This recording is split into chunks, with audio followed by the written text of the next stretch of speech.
Ahead of the off-cycle elections in Edo and Ondo states, the electoral umpire, INEC, says it's good to go on the electoral process. Just as key players converge on Abuja to prefer solutions to grey areas identified before, during and after the general elections of 2023. Also on political updates today, governorship candidate of the People's Redemption Party, PRP, Patience Indidiki, woos more supporters in Edo State, while APC's Monday Okwebodo advertises ability to render effective governance to make Edo a state to beat in development. We have this and more on political update. I am Fisayo Ogunfuyi. Welcome.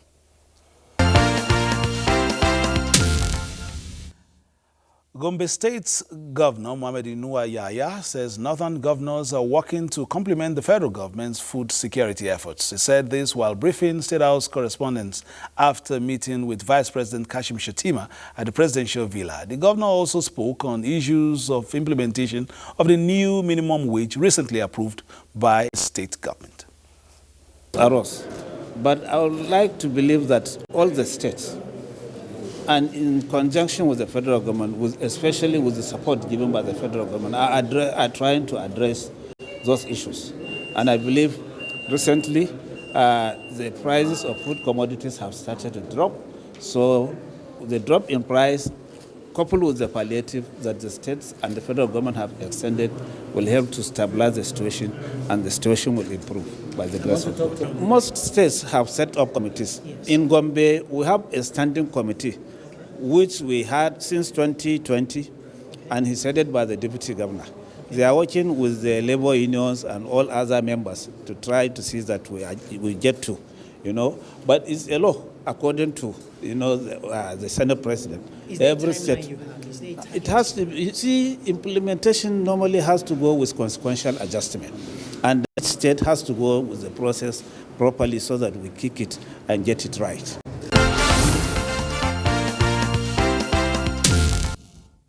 Key players in the electoral process and other stakeholders have converged on the nation's capital city, Abuja, to further review some issues that have been a challenge to the electoral process in the country in the past, with a view to improving them. This was at the workshop organized by Auda NEPAD to further create more awareness on the need for credible by-elections in 2024. The 2023 general elections is now history, although some of the processes during the polls triggered the need for clarification to some stakeholders and necessitated more conversations about ensuring a more seamless process. Auda NEPAD is also aligning itself with this initiative to widen views around these factors on the need all of these in the board to ensure that only best practices are adopted in line with the provisions of Electoral Act of 2022. A positive mindset and selfless delivery can transform elections into the expression of the people's will, leading to governance that genuinely serves and uplifts the entire society. The workshop is certain that the forthcoming off-cycle elections in Edo and Ondo states will serve as litmus to further test integrity of the electoral umpire, the political will, and the civil obligations to implementing recommendations emanating from different fora such as these. The electoral management body has to be looked into so that their credibility will be enhanced. For every election, we look up to them. Discussions here are also to reawaken the consciousness in gatekeeping the electoral process to guarantee civil rights protection and electoral crisis management that will enhance a free, fair, and credible by-elections in 2024. We should avoid violence. We should avoid maybe double registration. These are the things that you can see that is causing much problem. The stakeholders, we have a very big role to play to get our system work very well. It is also expected that the forum will come up with an implementable recommendation on better strategies towards achieving a credible election in Nigeria and in Africa as a whole.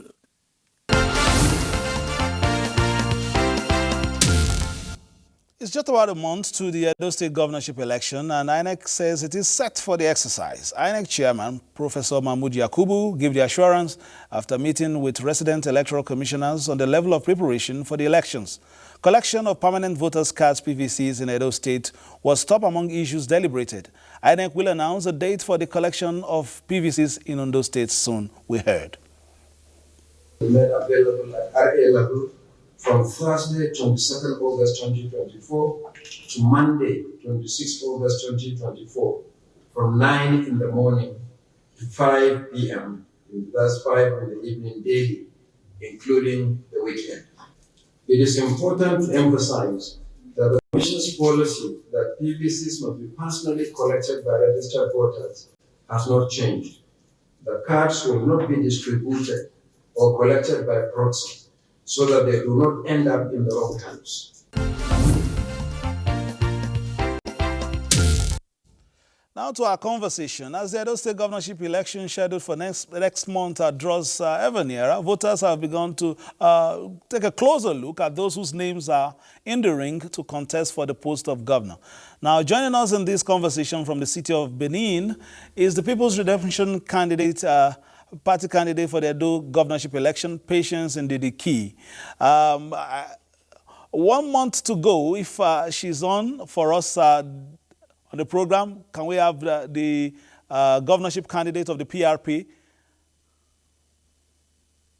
Yeah, Patience Ndidi. Yes, we can see you now. Do you have the key?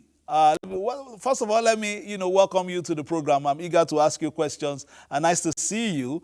But let me, just, they play on words on your name. So, do you have the key to the hearts of the Edo voters and of course, the PRP, the message to the people? Tell us about what is happening right now as far as your campaigns are concerned.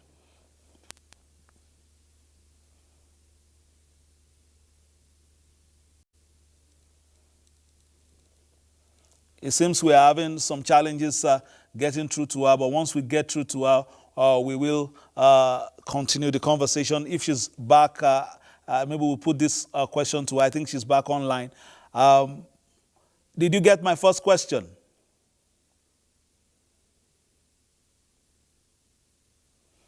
All right, we'll get back to her, but let's take some other stories very quickly. Still talking about the Edo State governorship election. The governorship candidate of the All Progressives Congress, APC, Senator Monday Okpebolo, has promised to establish practical governance and make Edo State a comfortable place for all residents. The APC candidate was in Edo North Senatorial District, where he reeled out his policy document to the AFMIs. The 5-point agenda of the APC candidate is centered on education, infrastructural development, agriculture, health, and empowerment.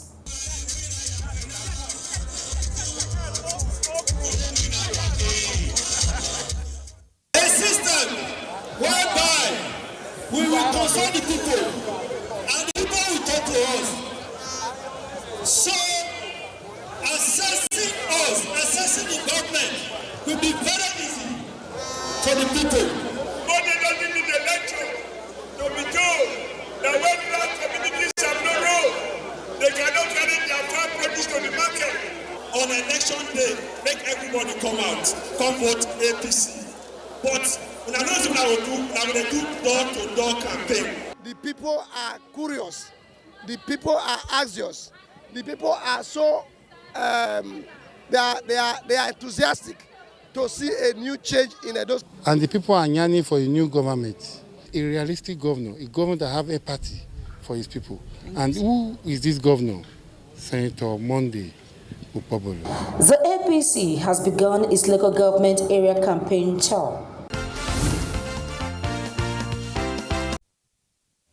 All right, let's see if we can reconnect with Patience Ndidi. We're still struggling to get on this via Zoom from Benin, or one of the centers where she's campaigning. We'll hopefully get her back. Let's take a story very quickly, still on governorship elections, but this time moving to other states. The Supreme Court has reserved judgment in the appeals emanating from the conduct of the Bayelsa State and Kogi State governorship elections. The Forum of National Youth Leaders, or let's take that first, the Supreme Court judgment, and then we'll come back and take yet another story. In the appeal from Bayelsa State, the appellant, Timmy Silva, and the APC pleaded with the court to set aside the judgments of the Bayelsa State Governorship Election Petition Tribunal and the Court of Appeal, which had earlier dismissed their petition. The respondents in the matter, though in jury, asked the court to dismiss the appeal brought against its election by the governorship candidate of the All Progressive Congress APC in the Bayelsa governorship pool. In another development, the Apex Court has equally reserved judgment in the appeal filed against the tribunal and the appeal court judgments by the candidate of the Social Democratic Party in the Kogi governorship election, Murtala Ajaka, to a date that will be communicated to the parties. The Apex Court also declined a request by Ajaka's counsel for the constitution of a full panel to hear and determine his appeal. The two appeals have been heard and to be determined at a later date. All right, we couldn't quite establish the Zoom contact back, but we have her back on phone. Patience Ididikis is the governorship candidate of the People's Redemption Party in the forthcoming Edo State governorship election. Can you hear me?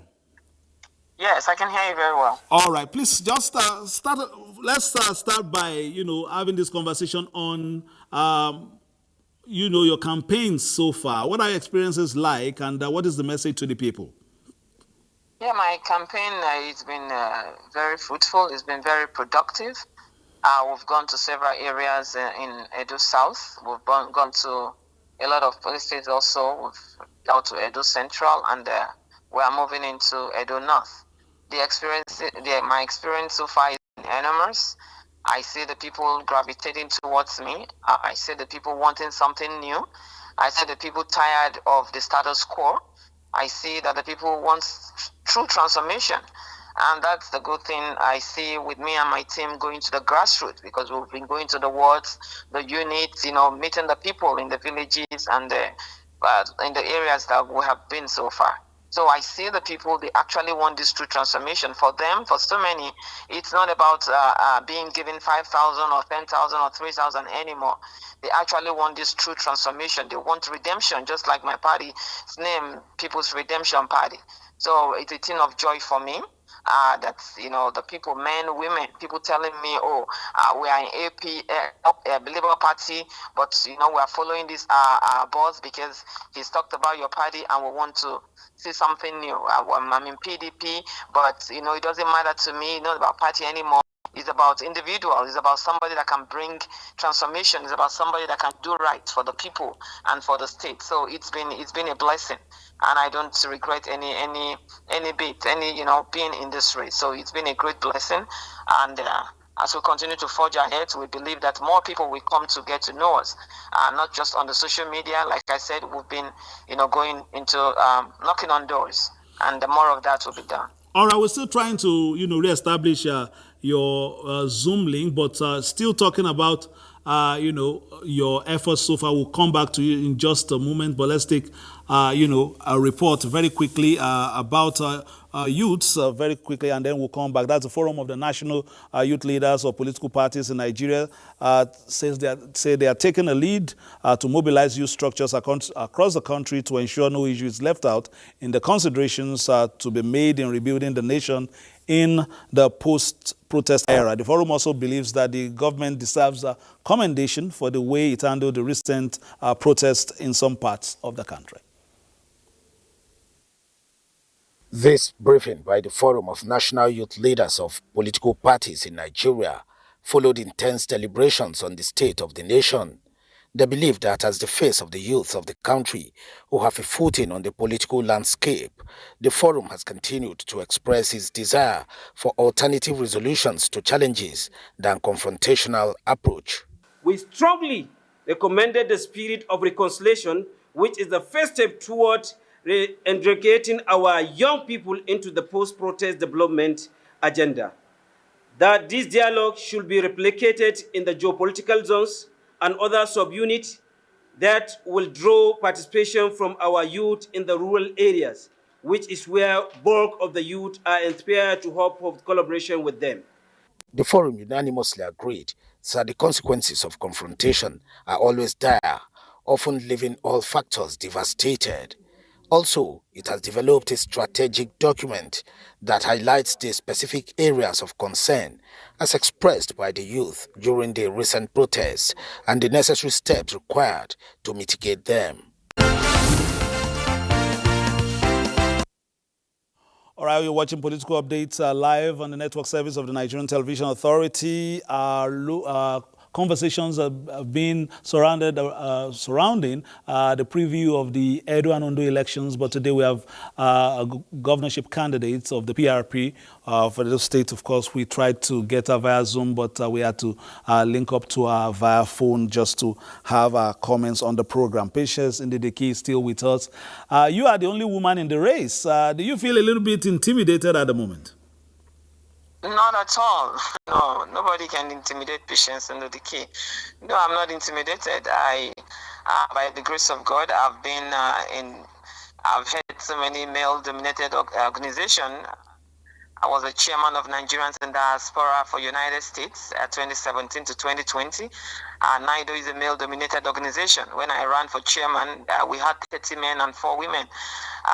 When I was in Ambrose University, I was the only girl in the midst of 9 boys as departmental leadership. And so many in my local chapter also, the same thing. So no, no intimidation at all. So what are the key, pillars of your campaign at the moment, and how are you selling the party and yourself to the people of Edo State? Yeah, the key pillars of my campaign is integrated human capital development, which is big for us.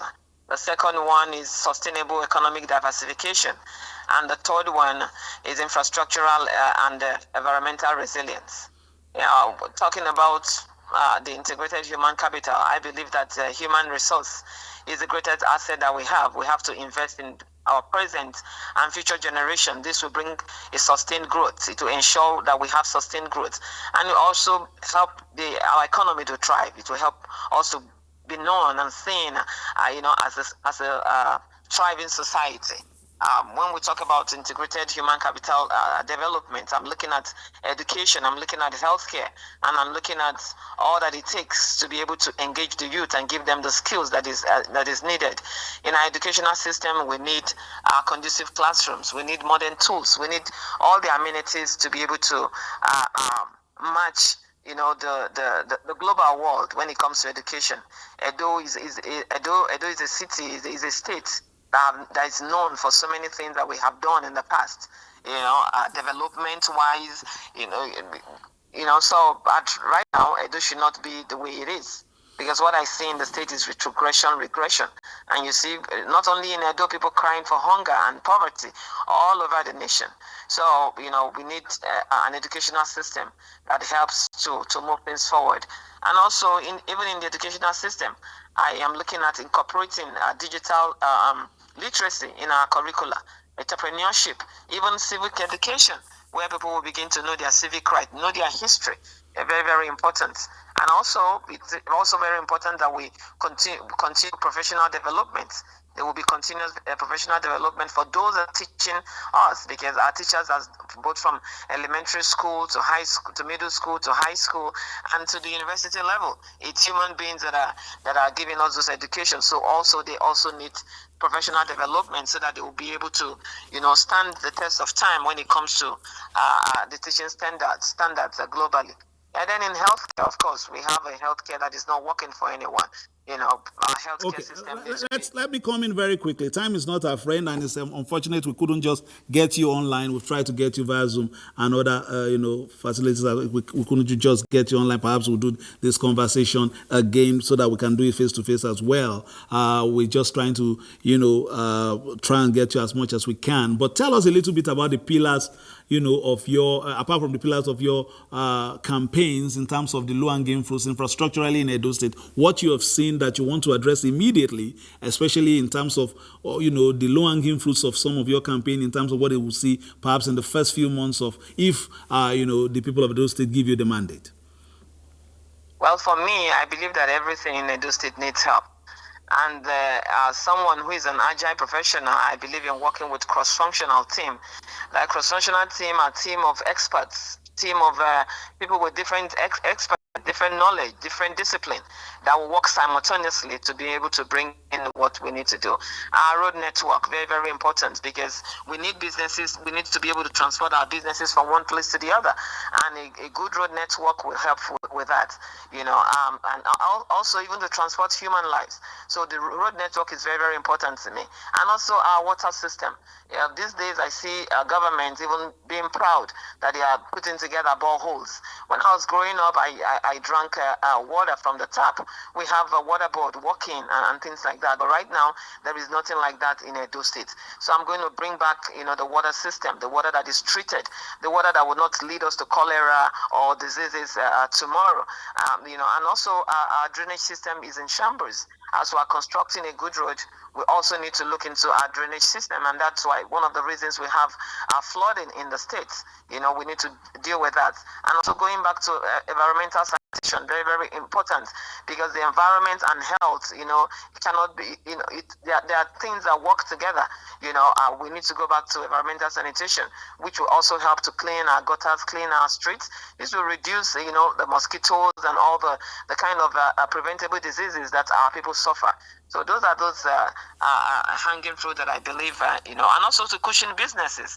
Our people are complaining of hunger. They're complaining of not being able to sustain their families. I know people are talking about, we cannot survive on palliatives, or we cannot survive on palliatives, but we need to cushion our environment, like you said, low-hanging fruits.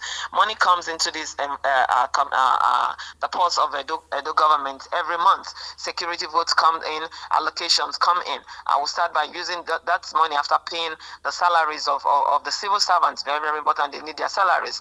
We'll be able to, give to those families, that cannot in themselves, in a between 6 to 1 year, we'll give palliatives, we'll give free money, we'll give those kind of things to be able to push in our families, and also businesses. We'll give grants to businesses that we know cannot afford loans. We will give them grants to be able to stand up again, and also we'll work with industries, banking into financial industries, to be able to also give soft loans that are payable, loans that when the people put in their collateral, it will not be something that will be the end of time for them, but work with those financial industries to make sure good interest rates is put in place, and also giving a good time, long time, to be able to pay back those loans. And that is for businesses that are already thriving. But for those that are growing, my plan is to give them grants. So those are those few things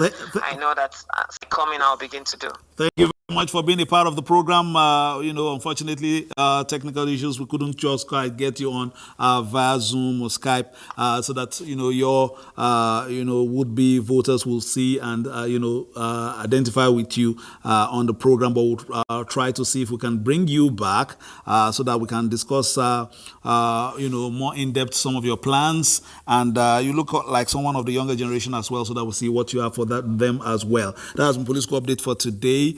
We'll be back on Friday with probably another candidate from the sequence of elections, both in Edo and Ondo states. We will be back, of course, definitely with Patience Key in the course of this series as well, so that she can ventilate some of concepts for leadership as well. We'll be back again on Friday, as we said. Please, between now and then, play your policies for the greater good and keep it locked on Nigerian Television Authority for news, reviews, previews, and interviews. Bye-bye now.